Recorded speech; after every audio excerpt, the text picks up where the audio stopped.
Next in Line podcast, where we are helping to prepare you for whatever is next in line.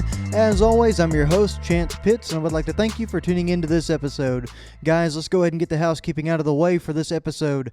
If you receive value from this podcast, whether that's this episode, another episode we're doing, or any of our daily content on social media, that's at Next in Line Development on Facebook, Instagram, Twitter, TikTok, make sure you are sharing the content that you are receiving value from with other people. That is the main way we get to grow this movement. That is the main way we reach the biggest crowd possible, and it goes a long way. Also, make sure you're subscribing on whatever platform you're listening on, and you're leaving a rating or review if at all possible. It really, really helps us grow, and I appreciate it. Thank you to everybody who has done that to this point. You cannot know how much that means to us here. But guys, I had a fantastic weekend. Had a chance to go up and do some running with my dad. Had a chance to work with some individuals that were going through a few things. But also got to spend some time with my niece and nephew at the zoo, which leads me into the topic that I want to talk to you about today. So if you've gone back and you've listened to the introduction episode or the first episode of the podcast, you know that I am a certified agricultural science teacher. And today I would like to give you a little bit of a science lesson. And before you moan and groan or freak out, it directly ties into personal and professional development. I'm sure you just haven't looked at it yet. But I figured it was time that I give the expensive agricultural science teaching degree some use. So guys, I want to dive into this lesson with y'all today in natural science. We're going to talk about something that you've probably all heard before. It's something that will be a review for some of y'all, but it won't be the same way you've looked at it in the past. Now, we were probably all too busy thinking about the game on Friday night, thinking about girls or guys, or even thinking about where your party that you were going to was going to be at on Friday or Saturday night. Whatever you were thinking about, you probably weren't thinking about symbiotic relationships in science class as your teacher presented them. So here's you a little review. There's 5 forms of symbiotic relationships out there. There's competition, there's predation, there's mutualism, there's commensalism, and there's parasitism. And we're going to dive into what each of these big words means and why it matters, why you should even care about it, why you should listen to this instead of going down the same path you did back in the day in high school with thinking about all those other things. So let's dive right in. Guys, and keep in mind as we go into this, the relationships that you have with people are very important to think about because a lot of these things tie directly into your life, whether you realize it or not. And it also is not just the relationships with people. It's the relationships with items that you deal with on a daily basis. It's a relationship with your addiction or your vice that you have in your life that all have this same sort of relationship. And it's going to fall under one of these 5 categories. So let's dive into the first one. That's competition. Easy definition for competition is when 2 or more organisms rely on the same environmental resource. Guys, think about all of the animals that compete for the same thing in life. It could be the same breed of animal, the same species. It could be 2 deer battling over a territory like bucks often do down here. It could be 2 raccoons fighting over a corn feeder. It could be territorial issues with lions, whatever it is. And it could be across the board, just a couple animals all fighting over the same resources like berries or fruit or whatever it is. Now think about that in terms of your life. Think about the competitions that you find yourself in on a daily basis. And think about the ones that you might not fully have your head wrapped around. Think about your coworkers at work. Think about your friends in your personal life. Think about your associates in your extracurricular activities and in your social life. Think about your boss even. And also, think about those people who are naturally competitors of yours who might be in business against you or in sports or whatever extracurricular thing you're doing. Whatever it is, you are truly in competition with those people whenever you wake up every day, whenever you step outside. And most importantly, let's not forget you are in competition with yourself, because all of these people outside of your body are actively trying to get better. They're going after all the same things that you want. Your coworkers are going after the promotions that are only available for one person. Your friends are competing for the opportunities within your friends group. Now, those might be healthy competitions wherever you push each other to become better on a daily basis, but it's still a form of competition. Your associates within the organizations, whether it's church or whether it's whatever, they might have these same goals as you to become the school board president or whatever group you're a part of, the leader of that group. Maybe you'll have the same ideas in mind and the same goals, and only one person gets that spot. Your boss, if you are continuously developing and moving in a positive direction, you're going to eventually be in competition with your boss. There's only so many positions available within that company. And then as well, like I said, with yourself, it is a competition every single day to see who is going to win whenever you hit the snooze button on your alarm clock at 4 a.m. because you don't want to get out of bed. You don't want to get up and go to work, or you don't want to get up and go work out. It is a constant battle with yourself whenever you see that bag of Cheetos over there on the shelf at the gas station, whenever you've got your bottle of water and no snack because you've got healthier things in your lunchbox that you brought from home, so you're not wasting money and you're not eating bad. It's a constant competition with yourself. And just to give some perspective on that and to give some insight as well, I am in a competition within the motivational space with very competitive people. Think about David Goggins and his following. Think about Andy Frisella and his following. Think about Joe Rogan and his following. Think about Ed Milet. These are all people who are actively competing for space within the podcast and development sectors. That is somebody I am competing with. And right now, I am getting my tail kicked. I am getting my butt whooped left and right. But I am in a competition. I am going to keep working to develop and become better so that I can advance and gain traction in this space. And that is what you got to do every single day. Remember and don't forget that you are in constant competition with those around you. So you have to act accordingly. Don't have days off. Don't take your guard down. But make sure you are doing everything you can to be successful and surrounding yourself with people who will be conducive to that. Additionally, number 2 on this list is going to be predation, or the relationship between a predator and prey. And that's the behavior of one animal feeding on another. And we often associate predators, that term, with lions, bears, eagles, falcons, even snakes and sharks as well. But guys, a lot of times in society, whenever we think about predators, we think of a negative connotation surrounding it. We think of things that are not good, not positive in a lot of ways. But on the flip side of that coin, whenever we actually think about these predators, we think about the lion and we think about the qualities that the lion has, such as being a leader, being strong, being confident. We see all of those things rather than the negative side of being a predator. Whenever we think of names for our sports teams, we use those same predator names. We use those same dominant species of animals that are at the top of their food chain to describe the different characteristics that we want our teams to have. We got the Lions, we've got the Bears, we've got the Eagles, we've got the Falcons. All of those are teams in the NFL because we want to have the same characteristics of the predators. So I encourage you not to see the bad side of the predator with that in the symbiotic relationship within your lives. I encourage you to be the kind of person that doesn't necessarily go and feed on the weak and the innocent and all that thing. That's not what we're trying to do here. But you want to be somebody that's got the characteristics of a predator. You want to have the characteristics of the lion. You want to have the determination of a pack of wolves. You want to have the teamwork that they have. You want to be the alpha like the alpha wolf. You want to be able to dominate the competition, and you want to be able to come out of the other side successful and have the power and skill that we accredit most predators with.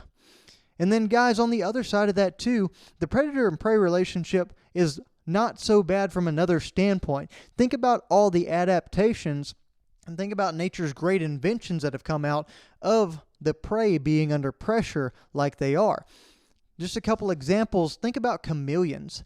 Think about how they have now the ability to blend in with their backgrounds and become camouflage as to, one, be a better effective predator, but also to not be able to be eaten as easily and be seen.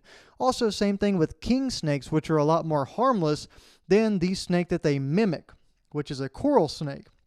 They have the same pattern associated with them so that other animals leave them alone. There's different strategies and different things and problem-solving skills that have been at work here to be able to survive and adapt to nature. And those are some same style of thinking and same ideas that we can put into our daily lives through that predator relationship.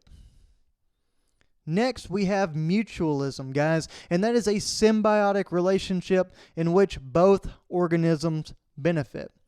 Now, everyone has probably seen Finding Nemo if you're old enough to be listening to this podcast.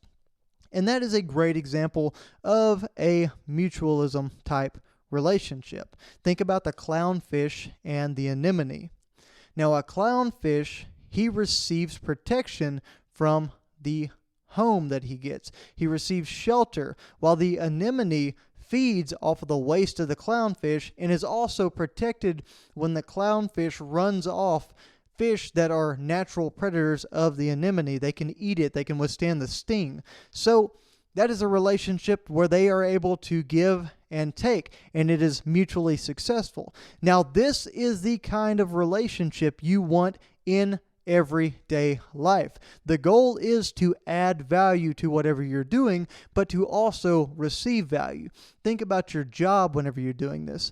You are going in and you are adding value to a team. You're adding value to a company. You are helping them be successful in some sector of the economy. And as an exchange, they are allowing you to earn a wage so that you are able to do different things that you want to do within your life. You're able to show your family a better life. You're able to advance yourself. And within that, there's opportunities for promotion and future success as well that will move you in a positive direction. Another example of mutualism is the friends and the company you keep. We talk about that being one of the most important things in your life on a daily basis. But you have to surround yourself with people that are going to present this mutualism type relationship to you. And they're going to offer things that can benefit you as you offer things that can benefit them. You want to successfully move yourselves in a positive direction. You want to develop. And if that's not something that is happening, if those kinds of friends are not the people you find yourself surrounded by, then you probably need to start looking in a different direction and a different place for your friends. This is also a huge proponent of entrepreneurship and business, as I'm starting to figure out. If you treat someone else well and you go over the top for someone else, they will do the same for you. Think about your customer base. If you go out of your way to provide a service to the best of your ability, even though it might be inconvenient for you, think about the return on the backside. You provide benefit to them by providing a service, but they also provide a benefit to you, one, by being a patron of your company, but also by spreading good word of mouth because you're willing to go above and beyond. It is the kind of relationship that you have to have and you want to have in business. Now, there's also the next one, number 4, commensalism. And that's a symbiotic relationship where one organism benefits and one doesn't necessarily benefit, but they're unharmed in the situation. And a nature example of this is the remora fish and sharks. Everybody's seen the little sucker fish that attach themselves to sharks and swim around with them. Now, the shark doesn't necessarily receive much benefit. There are some health issues associated with it, potentially because the fish cleans up the shark, prevents infection and that kind of thing. But for the most part, the remora fish receives all the benefit. It is the protection that it gets from the shark. It's the food scraps it gets from the prey. It's the transportation around the different parts of the ocean. And if you don't like sharks, think of egrets, the birds that run around with cattle in fields and eat the bugs that are stirred up by the cattle. Now, yeah, there's a little bit of benefit for the cattle not being annoyed by the bugs or whatnot, but the main benefit is that the birds are able to eat all of the different insects in the area. And now when you think of this, you should think about all of the people that you are indirectly helping on a daily basis. It might be a situation where your actions or the things that you do inspire other people to do things, and they gain benefit from that because they learn how to do something. They learn a new skill just by watching you. Even though it has no direct impact on you, that is a benefit for them. That kind of falls into this category. Same thing with the way that you act and the way that you speak and the way that you hold yourself. And if you breed positivity within the world or not, you can directly be impacting these people and it have no effect on you. Now, it's no harm, no foul for you, but it does make you feel good. It does move you in a positive direction. So it kind of falls on the edge of this category and with mutualism, but it's something we should practice on a regular basis. You've got to remember that just because you're not receiving a direct reward for the actions you're doing, just because you don't see a direct benefit right off the bat from being nice to somebody or having a positive experience with them, know that when you do that, you are planting seeds that you can go and harvest later. You can get the benefits later on because as you give out positivity, as you help people move in a positive direction that maybe can't help you, you are going to see that positivity return to you in a variety of different ways. Those people are going to say good things about you to other people. It's going to help you grow your brand. It's going to help the way everyone views you and your family and your business, or you in an organization, or you within your career. You're going to become that person who helps people, that person who's a great example. You're going to have people that want to network with you and connect with you and contact you just with the purpose of being around you in order to gain that positivity and advancement in their life. So this is one of those things that is kind of like a long-term investment that we've talked about a couple of different times. And number 5 on this relationship list, this is the last one we'll talk about, but it is a very important one nonetheless. And once I say the name of it, I think a lot of y'all are going to have a lot of things pop in your head. And that is parasitism. A symbiotic relationship where one organism benefits and the other is harmed. Guys, the examples of this in the wild are like mosquitoes, tapeworms, ticks, fleas, lice, all things that we see as detrimental. You think about those things and you think about diseases, you think about sickness, you think disgusting, you think nasty. And in the same way of our lives, we see those things in the exact same light. There are so many situations and there are so many different people out there that can tend to fall under this category. Now, you've got to kind of understand that you can't just jump on the train of thinking somebody has a parasitic relationship just because you don't agree with what they are doing. But is it important to audit the relationships and to audit the things that you do for other people on a daily basis? Absolutely, it's important, because whenever something like this is going on, sometimes you don't know until it's too late. You don't see the patterns of that parasite until it is too late for you to turn it around, or you've already lost a huge investment of time, of resources, of money, whatever it is that you are putting into that person. And the reason why I say you have to audit these things is because you have to know where your time is the most well spent. You have to know when things go past the point of no return.